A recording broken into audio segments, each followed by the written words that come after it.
루카 구아다니노 감독의 신작 본즈 앤 올이 도착했습니다. 이 영화는 현재 할리우드에서 가장 힙한 스타 중 한 명인 티모시 샬라메의 신작이기도 한데요. 샬라메와 구아다니노 감독이 협업한 두 번째 장편입니다. 첫 번째는 아마도 국내 팬들이 가장 사랑하는 구아다니노의 작품인 콜 바넴이었죠. 저는 지금까지 본즈 앤 올을 제외하고 루카 구아다니노 감독의 작품은 3편 만날 수 있었습니다. I Am Love, Call Me By Your Name, 그리고 비고 스플래시. 3편 모두 정말 좋았는데요. 그럼에도 불구하고 이 중에서 개인적인 최고작을 하나만 꼽자면 저는 I Am Love를 선택할 것 같습니다. I Am Love는 정말 멋진 영화인 것 같고요. 걸작이라고 생각합니다. 언젠가 기회가 된다면 꼭 한번 끝장 리뷰를 해보고 싶다는 생각이 들기도 하더라고요. 아무튼 저는 본즈 앤 올 좋았습니다. 물론 이 영화는 외피만 본다면 그간의 구아다니노 영화들과는 꽤나 동떨어진 것처럼 보이기도 하는데요. 특히 영화의 기괴한 면면을 보면 작년 이맘때쯤 개봉했던 줄리아 디크루노 감독의 티탄 같은 영화와 결이 비슷해 보이기도 하더라고요. 한 발 더 밀고 나가 식인이라는 본능을 깨닫게 되는 여성의 성장 영화라는 측면에서는 역시 디크루노의 영화인 로우와 착붙하기도 합니다.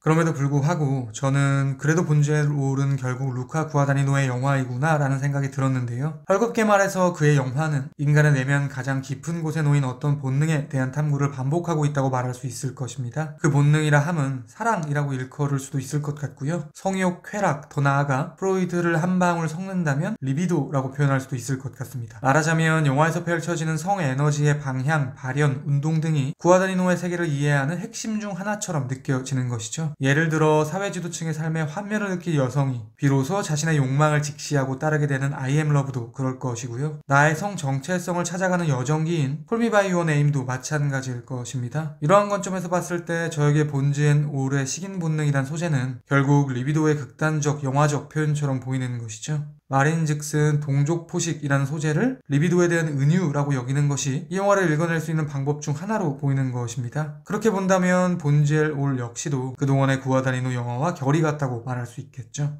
아무튼 이러한 이유로 이번 리뷰에서는 식인본능이라는 소재와 리비도 사이에 등호를 넣는 다소 도식적인 방식으로 영화에 대한 개인적인 의견을 말씀드리도록 하겠습니다. 그에 대한 이야기를 비롯하여 본즈 앤 올의 의미, 메런과 리가 키스만 하는 이유, 송전탑, 송전선 상징, 그리고 마지막으로 결말 해석에 대한 이야기까지 본즈 앤 올 끝장 리뷰 지금 시작합니다. Not gonna be like that. We don't have many options. Either you eat, you off yourself, or you lock yourself up in there. We're dangerous. One of us.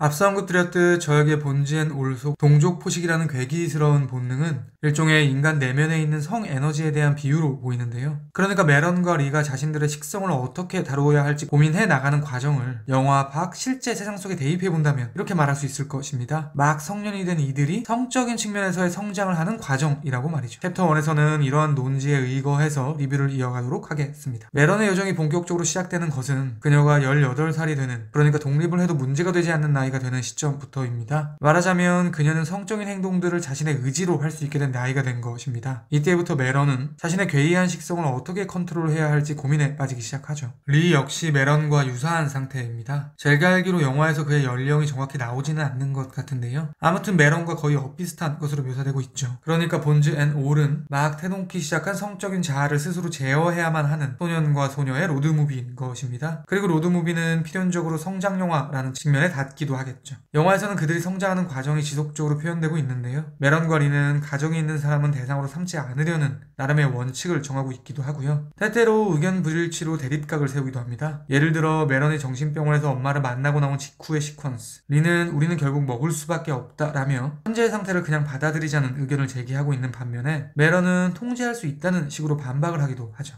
그러니까 이들은 영화 내내 자신들의 내면에 있는 괴물을 어떻게 해결해야 할지 방법을 찾고 있는 것이고요. 그러한 관점에서 성장을 하고 있다고 말할 수 있을 것입니다. 이렇게 성장 영화라는 관점에서 봤을 때 리의 경우는 조금 더 흥미로운 면면이 보이는데요. 왜냐하면 리에게 이 로드무비는 자신의 성 정체성을 찾아가고 있는 과정처럼 보이기도 하기 때문입니다. 보다 더 직접적으로 말씀드리면 저에게 리는 메런과 동거를 하게 되는 영화의 끝자락에 도래하기 전까지는 자신이 이성애자인지 동성애자인지에 대한 판단이 확실히 서지 않는 인물처럼 보이는 거예요. 우선 그의 여동생은 그에게 게이같이 옷을 입었어 라고 말을 하기도 하고요. 무엇보다 리가 자신들의 음식거리가 될 사람을 찾기 위해 놀이공원에서 한 동성애자 남성을 숲으로 유혹하는 시퀀스를 보면요.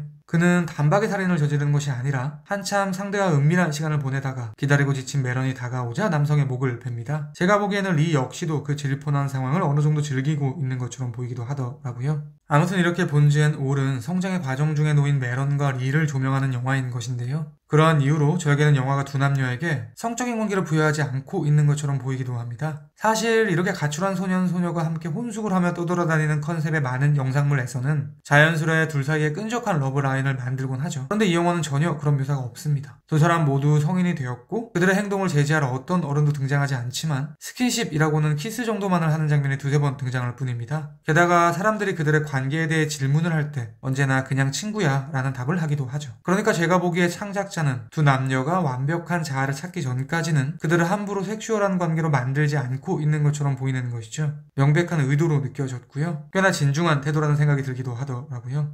이제 챕터 1의 마지막으로 메런과 리가 여정 중에 만나는 인물들에 대한 저의 견해를 말씀드리도록 하겠습니다. 이 역시 동족 포식은 리비도라는 측면을 경유해서 설명 가능할 것 같은데요.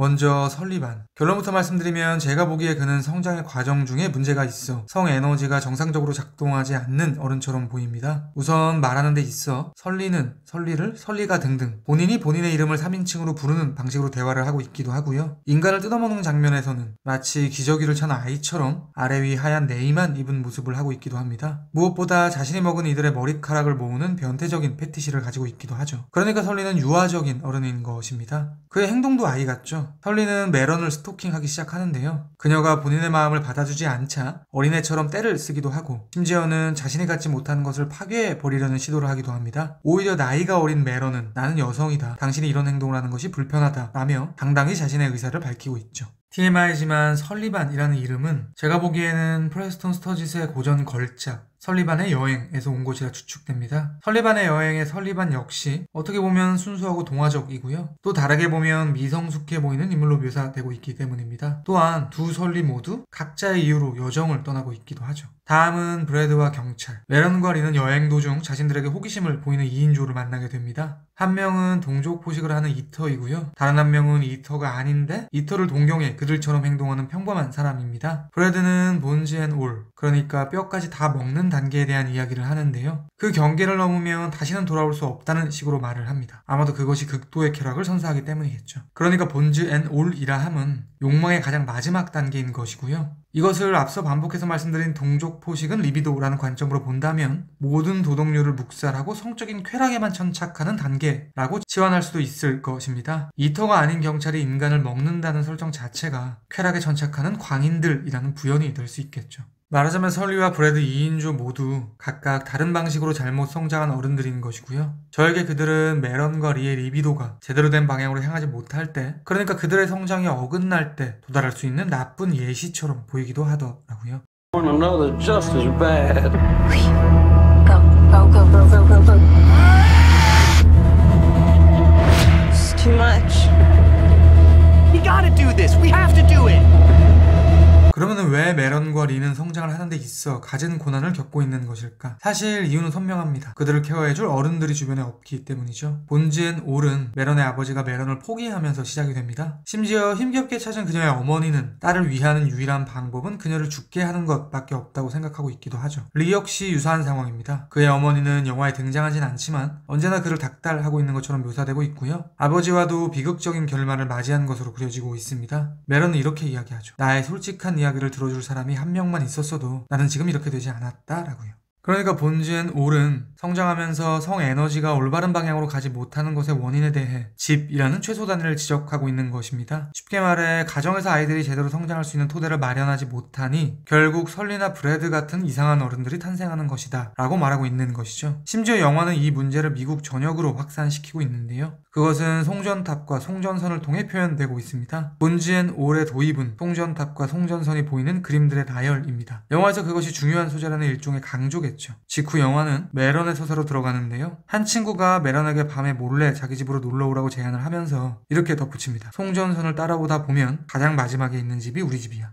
말하자면 영화에서 송전선은 집과 집을 연결하는 소재로 표현되고 있는 것입니다. 현대사회에서 전기는 생활의 필수겠죠. 그러니까 모든 집들은 송전선으로 연결되고 있다고 말할 수도 있을 텐데요. 말인즉슨 저에게 송전선은 미국이라는 국가의 일종의 핏줄, 혈관처럼 보이는 거예요. 그러니까 영화는 지배 문제를 송전선을 타고 흘러 미국 전역의 많은 집으로 스프레드 아웃 시키고 있는 것이죠. 사실 이러한 확대 적용은 메런과 리의 동선을 통해서도 표현되고 있습니다. 그들의 여정은 버지니아를 시작으로 메릴랜드, 켄터키, 오하이오를 경유해 메런의 엄마가 있는 미네소타에 도착해 결국 서부의 네브래스카까지 이어지게 되는데요. 말하자면 동부에서 시작해서 북서부로 향해 가는 동선인 것입니다. 미국의 절반을 횡단하는 셈이죠. 이때 그들이 경유하는 곳곳에는 언제나 배경으로 송전탑과 송전선이 깔려 있습니다. 핏줄이 동부 전체에 뻗어 있다는 비유처럼 보이더라고요. 그러니까 영화는 잘못 성장한 어른을 태동케 하는 것이 어느 특수한 한 집의 문제가 아니라고 말하고 있는 것입니다. 그것을 일반화시키고 있는 것이죠. 즉 집의 총합은 하나의 사회가 되는 것이고요. 그것은 결국 하나의 국가가 되는 것입니다. 메런과 리는 자신들이 사망케 한 사람들의 집을 확인할 때 불을 점등하는 것으로 시작하는데요. 저에게는 이 역시도 송전선으로 연결된 집이라는 상징의 연장선상에 있는 표현처럼 보이기도 하더라고요. 이제 마지막으로 영화의 결말에 대한 개인적인 견해를 말씀드리도록 하겠습니다.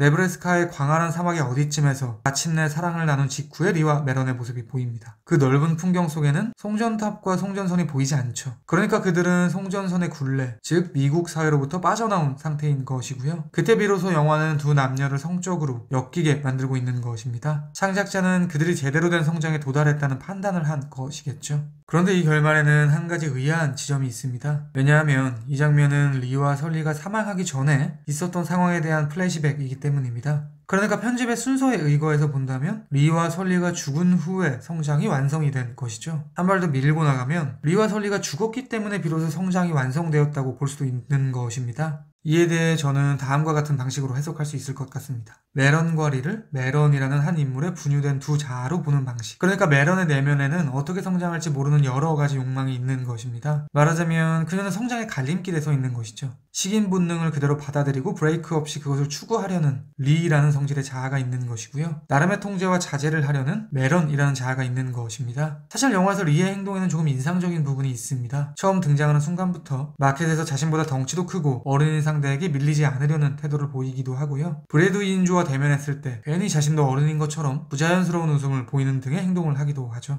저에게는 성장 중인 사내가 성인 남성들과 대등하게 보이기 위한 일종의 저항처럼 보이기도 했고요. 이러한 방향으로 계속 성장하게 되면 결국 리는 본즈앤 올의 단계에 다다르게 될 수도 있지 않을까? 라는 생각이 들기도 하더라고요. 브래드도 리에 대해 주도권을 네가 가지고 있는 것 같느냐며 불안한 상태라는 듯이 말하기도 했죠. 그러니까 리라는 자아는 자칫 잘못하면 설리나 브래드 같은 사람으로 성장할 수도 있는 것입니다. 이렇게 메런과 리가 한 인물의 두 자아라는 관점으로 보면 설리와 리가 사망케 되는 시퀀스가 어느 정도 이해가 되는 것이죠. 이렇게 말할 수 있을 것 같습니다. 본즈앤 올은 메런이 아버지를 2번 죽이고 그 과정 속에서 자신의 자아 하나를 죽이는 영화다. 결론부터 말씀드리면 저에게 설리는 메런에게 비유적 의미의 아버지처럼 보입니다. 메런의 아버지가 사라지자마자 그녀의 세계로 처음 난입하는 남성 어른이 설리이니까요. 아버지를 2번 죽인다라는 표현은 리와 메런 둘 모두의 측면에서 설명 가능할 것 같은데요. 우선 리는 뒤에서 목을 조르는 방식으로 설리를 공격합니다. 그런데 이것은 리가 과거에 자신의 아버지를 공격했던 방식과 동일하죠. 왜냐하면 그는 그의 친부에게 헤드락을 걸어 목을 졸랐다고 말했으니까요. 메런의 경우에는 아버지가 남긴 유일한 물품인 녹음 테이프를 손상시킨 후에 설리를 살해하고 있는데요. 그녀는 아버지가 준 테이프에 리를 뽑아내었던 것처럼 설리의 장기를 끄집어냅니다. 그러니까 두 인물 모두 비유적 의미에서 아버지를 2번 살해하고 있는 것이죠. 결론적으로 저에게 본즈앤 올은 메런과 리라는 두 자아를 가진 메런이라는 인물의 성장 영화라는 측면으로도 해석 가능한 것처럼 보이는 것입니다. 그러한 관점에서 본다면 메런의 최종적인 성장은 비틀린 윗세대를 소거하고 어쩌면 그 윗세대를 계승할지도 모르는 내면의 자아 하나를 삭제함으로써 완성되고 있는 것이겠죠. 그 결과 이제 식인 본능을 통제할 수 있는 메런만 남게 된 것이니 성숙한 성장에 도달했다고 말할 수 있을 것입니다. 물론 이 모든 것은 저의 뇌피셜 리뷰이지만 이렇게 보면 영화의 결말이 어느 정도 이해가 되기도 하더라고요. 본즈앤 올에 대한 제 별점은 별 4개고요. 한 줄 평은 다음과 같습니다. 리비도는 송전선을 타고. 지금까지 본즈앤 올에 대한 헐거운 리뷰였습니다. 제가 100% 확답을 드리지는 못하겠지만 아마도 다음 리뷰는 지금 보여드릴 이 영화가 되지 않을까 싶습니다. 그리고 당연한 이야기지만 그 어떤 영화라 해도 언제나 영화는 제 리뷰보다 무조건 위대합니다. 들어주셔서 감사합니다. Papa! It speaks! He's just a puppet. No, I'm not. I'm a real boy.